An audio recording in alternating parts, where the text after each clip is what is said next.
And now, Effective Communication with Phil Zeller, CEO, Dale Carnegie, Southwest Michigan. Opportunity is knocking. Knock, knock, knock. Hey, let's give a shout out to all the farmers. Why? Because farmers are awesome. If we didn't have farmers, where would all the food come from, right? We love farmers. I actually grew up in the rural Midwest in Michigan, and growing up around a lot of farmers. And the one thing I found about farmers is that they're very practical people. They're pragmatic. They work through things, and everything has a purpose, and everything has a place with all the farmers I grew up with. Simple things that you would think of. They could find simple uses for anything, and if it didn't have a use, they didn't need it because they were so practical in what they did, and they got up before the dawn, and they were ready to go, and they were out there working on the farm all day, and they would work into the night. And it was just amazing, the work ethic of farmers.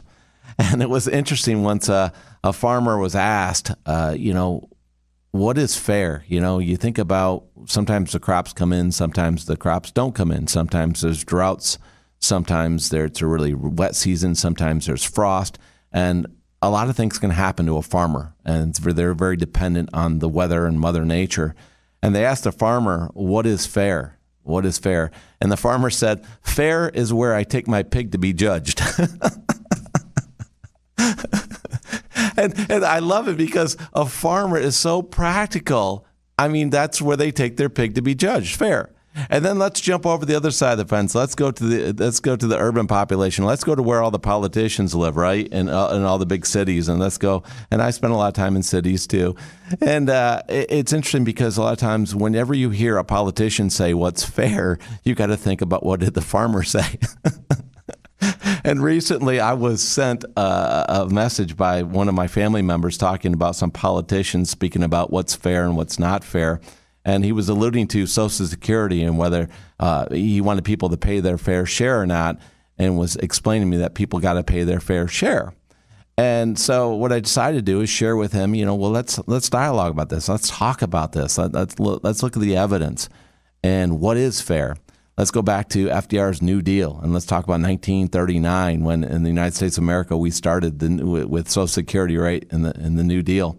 And then later on, of course, it changed over time. After the New Deal was signed, Social Security changed. It changed in the 80s. Actually changed in 69. Then it changed in the early 80s. And then it changed again in the 1990s and 93. And through all these changes over the years, some may deem that it was not even fair to begin with. Some could say that Social Security was not fair when it was passed in the New Deal back in 1939. Some people could say, well, that wasn't fair, right? And some people would say, well, yeah, it was fair. That's why we passed it.